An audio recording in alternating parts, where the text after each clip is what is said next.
Hello students, welcome to Raman e Pathshala, जहां पढ़ाई है आसान और मजेदार।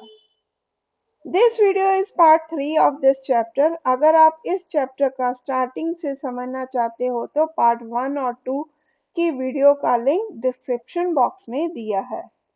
आज हम बात करेंगे पालमपुर की फार्मिंग की। बट वेट, क्या आप जानते हैं पालमपुर में जमीन बढ़ाई नहीं जा सकती? फिर भी किसान ज्यादा फसल कैसे उगाते हैं? चलिए जानते हैं। लैंड इज फिक्स्ड, मतलब जो जमीन है वो फिक्स है। Farming is the main production activity in Palampur. जो फार्मिंग है वो मेन प्रोडक्शन एक्टिविटी है पालमपुर की। 75% of the people who are working are dependent on the farming for their livelihood. जो 75% है पॉपुलेशन की, वो किसके ऊपर निर्भर करती है? फार्मिंग के ऊपर। दे कुड बी फार्मर और farm labourer.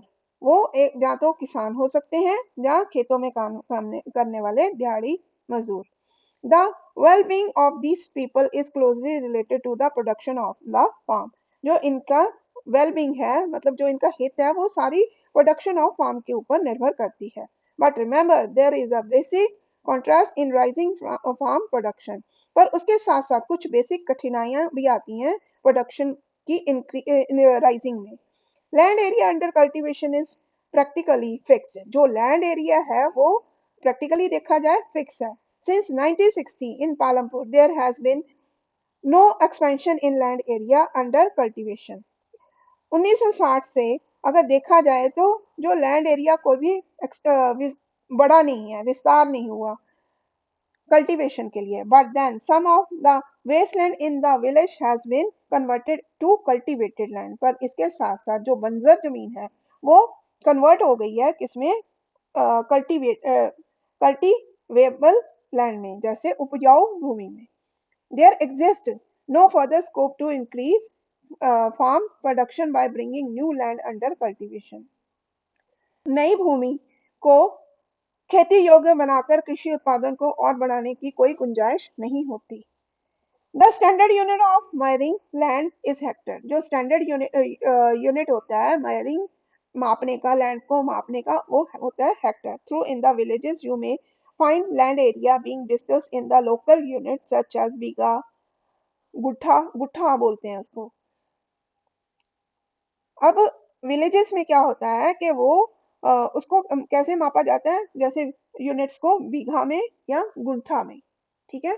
1 hectare equal the area of square with one side measuring 100 metre. एक हेक्टर क्या, जो अ, जो 1 हेक्टर 100 मीटर की जो वर्ग भुजा वाले क्षेत्रफल के बराबर होता है। Can you compare the area of 1 Hector field with the area of your school ground? क्या आप 1 हेक्टर के जो एरिया को की तुलना अपने स्कूल के मैदान के साथ कर सकते हैं? अब next point, is there a way one can grow more from the same land? क्या उसी जमीन से अधिक पैदावार करने की कोई तरीका है? In the kind of crops grown and facilities available. यहाँ जिस प्रकार की जो फसल पैदा की जाती है वैसी ही फैसिलिटीज अवेलेबल हैं।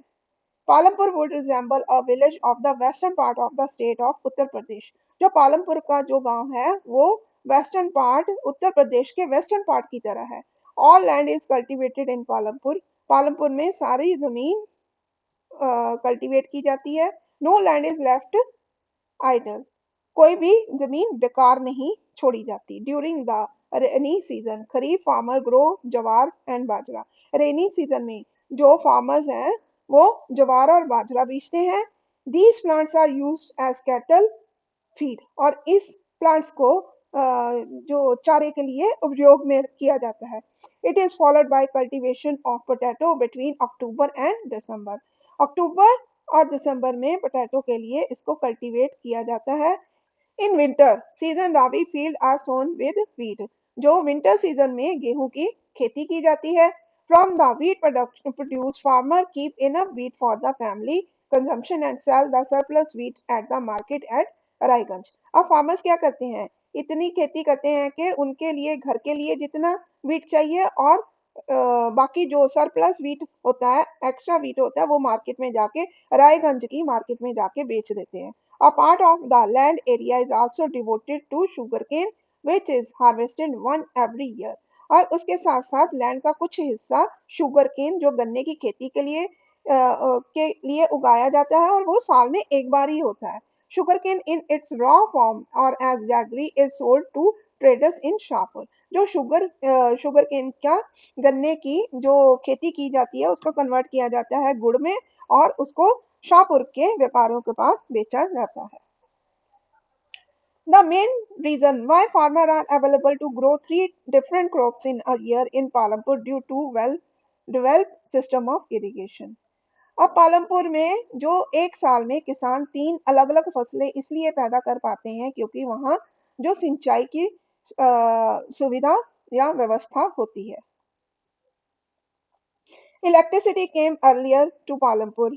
जो इलेक्ट्रिसिटी है वहाँ पालमपुर में बिजली जल्दी आ गई थी। It is the major impact was to transfer the system of irrigation. ये इरिगेशन सिंचाई के लिए ये मेजर इम्पैक्ट असर पड़ा इस चीज का। Persian wheel were till then used by farmers to draw water from the well and irrigate small fields. People saw that the electric run tube wells could irrigate much larger area of land more effectively. The अब क्या था जो tubules में एक तरह का वो उन्होंने जैसे कुआं का रहट जो बोलते हैं कुएं से निकालने वाला पानी वो बना दिया था, और वो और अच्छे तरह से खेतों में सिंचाई किया करते थे। और लोगों को बिजली से चलने वाले जो नल थे वो ज्यादा असरदार होते थे, और वो ज्यादा लैंड एरिया को कवर करते थे for irrigation. The first few tube wells were installed by the government। जो कुछ ट्यूबवेल्स थे वो गवर्नमेंट द्वारा इंस्टॉल किए गए थे जल्दी ही। However, farmers started setting up private tubewells as a result by mid 1970 the entire cultivated area of 200 hectare was irrigated। अब क्या था कि पहले तो सरकार ने वो ट्यूबवेल्स चलाए, ठीक है, कुछ ट्यूबवेल्स, और फिर लोगों ने अपने प्राइवेट ट्यूबवेल्स शुरू कर दिए। और उसका रिजल्ट क्या हुआ कि मिड 1970 में जो सारी कल्टीवेटेड एरिया थी वो 200 हेक्टेयर की जो एरिया थी वो इरिगेट करने के लिए उपयोग में आ गई। Not all villages in India have such high level of irrigation. सारे जो विलेजेस हैं इंडिया में वो पूरे लेवल पे इरिगेशन करने के लिए नहीं होते। Apart from the riverine plain coastal region in our country are well irrigated. अब जो रिवराइन प्लेन्स होते हैं जो नदी के पास वाले एरिया होते हैं, या कोस्टल जो जो अ, तटीय एरिया होते हैं, कोस्टल रीजन्स होते हैं, वो ज्यादा इरिगेट करने वाले होते हैं। In contrast, plateau regions such as the Deccan Plateau have low level of irrigation। अब इसके साथ साथ प्लेट्यू रीजन जैसे डक्कन प्लेट्यू रीजन वो उसमें कम इरिगेशन की जाती है। Of the total cultivated area in the country, a little less than 40% is irrigated even today। अब टोटल कल्टीवेटेड एरिया हमारे पूरे देश में क्या है, less little less than 40% is irrigated even today. ये 40% एरिया जो है सिंचाई की जाती है। In the remaining area farming is largely depend on rainfall. और जो बाकी बचा हुआ हिस्सा होता है वो क्या है, जो बारिश के बारिश के ऊपर निर्भर करता है। To grow more than one crop on piece of land during the year is known as multiple cropping. अब एक वर्ष में किसी भूमि पर एक से ज्यादा फसल पैदा करने को मल्टी क्रॉपिंग, मल्टी मतलब एक से ज्यादा, क्रॉपिंग फसल की जो क्रिया होती है, प्रणाली होती है, उसको मल्टी क्रॉपिंग सिस्टम बोलते हैं। It is the most common way to increase production on a giving piece of land. It is the most common, ये बहुत ही कॉमन इंक्रीजिंग प्रोडक्शन है एक जमीन के ऊपर। All farmers in Palampur grow at least two main crops। Many are growing potato as the third crop in the past 15 or 12 years।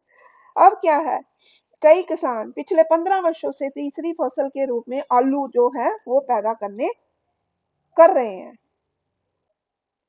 Let's discuss the following table 1.1 show the land under cultivation in India in unit of million hectares. अब 10 lakh hectare में की जो show किया है the land cultivated Bharat में कैसे वो land को कल्टीवेट किया गया है। Plot this on the graph provided. आप एक अच्छे से उसका ग्राफ बनाइए। What does the graph show. अब देखिए कि वो ग्राफ क्या शो करता है और उसको क्लास में डिस्कस कीजिए।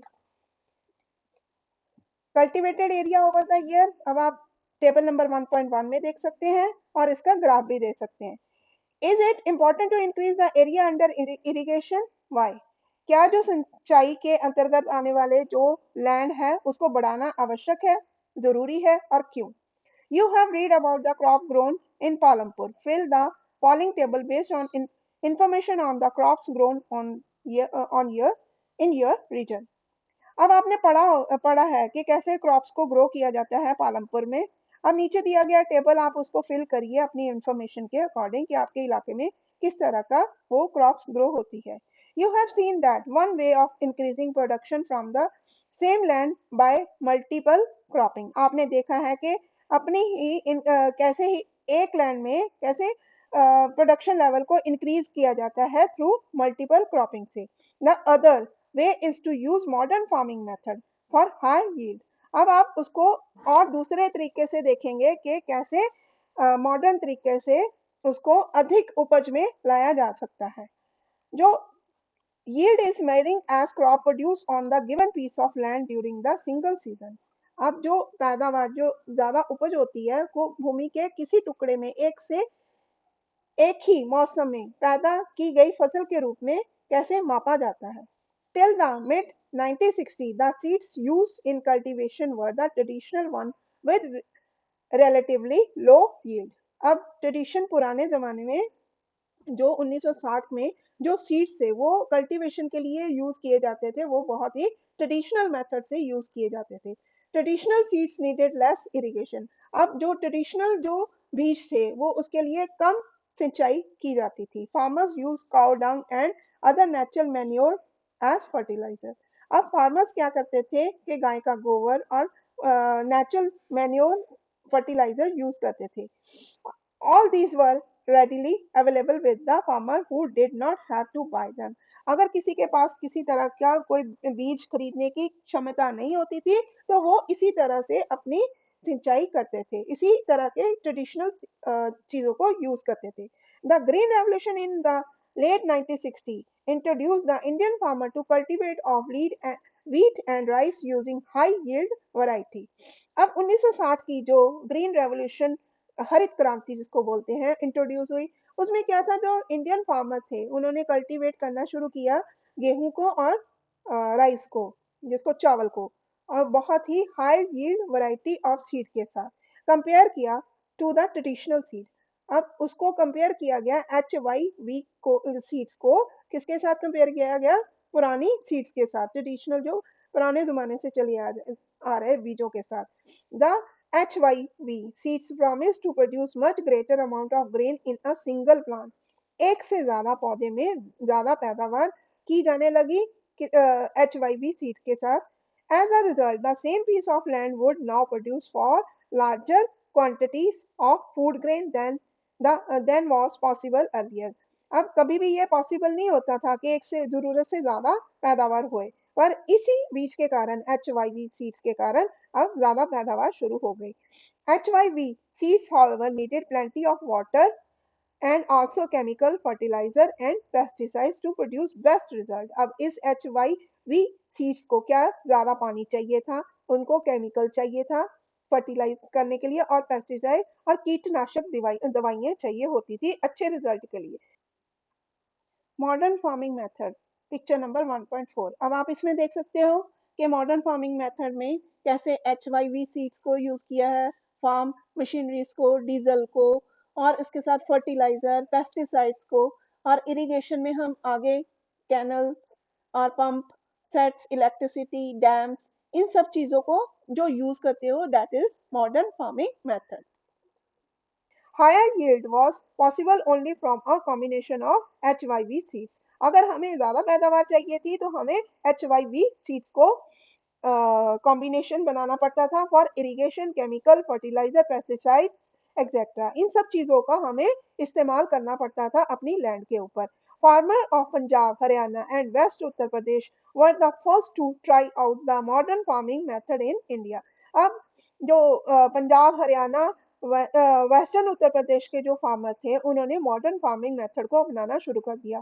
The farmer in this region set up tubewells for irrigation. अब इन फार्मर्स ने ट्यूबवेल्स को इरिगेशन के लिए यूज करना शुरू कर दिया and made use HYV seeds, और HYV सीड्स को यूज करना शुरू कर दिया। Chemical fertiliser and pesticides in farming.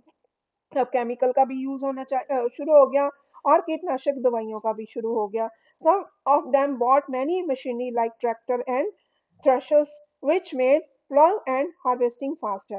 अब कईयों ने तो मशीनी मॉडर्न मशीनी सिस्टम भी, जैसे ट्रैक्टर, थ्रेशर्स और हल जोतने वाली अच्छी अच्छी मशीनें होती थी, उनको जो जल्दी से हार्वेस्टिंग तेजी से करती थी, उनको लाना शुरू कर दिया।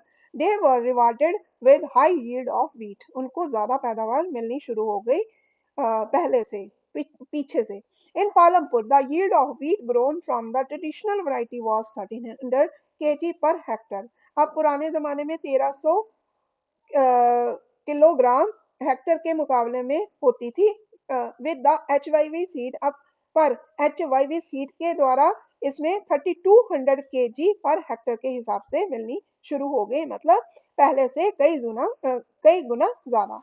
There was a large increase in the production of wheat। अब पहले से बहुत ज्यादा जो गेहूं है मिलना शुरू हो गया। Farmer now had greater amount of surplus wheat to sell in the market. अब फार्मर्स ने क्या किया कि पहले से ज्यादा जो गेहूं को मार्केट में बेचना शुरू कर दिया। Let's discuss what is the difference between multiple cropping and modern farming method? A multiple cropping, farmer grow more than one crop on the same piece of land in a year, that is multiple cropping. जैसे wheat in winter, jowar, bajra in rainy season, and kharif and potato or sugarcane as a third crop। और modern cropping क्या होती है? Modern cropping होती है जैसे farmers use high yield variety seeds, chemical fertiliser and modern machines like tractors and tubewells. इसको क्या बोलते हैं? Modern farming method.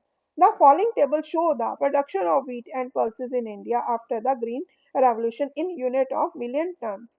अब जो नीचे वाला जो टेबल है उसमें दिखाया है कि व्हीट और पल्सेस कैसे ग्रीन रेवोल्यूशन के बाद प्रोड्यूस हुए हैं। और plot this on a graph, was the green revolution equally successful for both the crops discussed। अब आप देखिए कि ये सेम टाइम पे कैसे was the, क्या ग्रीन रेवोल्यूशन इक्वली सक्सेसफुल रहा for both the crops, same crops के लिए? डिस्कस कीजिए। अगला, what is the working capital required by the farmer using modern farming method? अब वर्किंग कैपिटल मतलब कितनी कैपिटल उसको चाहिए मॉडर्न फार्मिंग मेथड के लिए? अब इसके बारे में डिस्कस किए। Modern farming method require the farmers to start with more cash than before. अब मॉडर्न फार्मिंग जो मेथड है वो क्या चाहिए होती है फार्मर को? To start with more cash than before. अब उनको ज्यादा पैसे चाहिए थे पहले से। क्यों? इसके बारे में जानेंगे। सजेशंस एक्टिविटी, अब इसी के साथ साथ कुछ सजेशन एक्टिविटीज भी थी। During your during your field visit, talk to some farmer of your region, find out। अब आप अपने इलाके के कुछ फार्मर्स के साथ बात कीजिए और देखिए कि कैसे पहले कैसे था और अब क्या चेंजेस आए। What kind of farming method, modern और ट्रेडिशनल और mix, the farmer use, right a note. अब एक नोट लिखिए जिसमें फार्मर पहले में और अब मॉडर्न फार्मिंग में, ट्रेडिशनल फार्मिंग और मॉडर्न फार्मिंग को मिक्स करके कैसे अपनी खेती करते हैं। What are the sources of irrigation, सिंचाई के क्या साधन हैं। How much of the cultivated land is irrigated, कितनी परसेंट जो लैंड है वो कल्टीवेट की गई है। From where do farmer obtain the input that they require, किसान अपने लिए आवश्यक जो है इनपुट कैसे एक्वायर करते हैं, किसान अपने लिए आवश्यक आगत कहाँ से प्राप्त करते हैं। So students, remember this, Palampur teaches that farming is not just about land, but about how smartly we use it.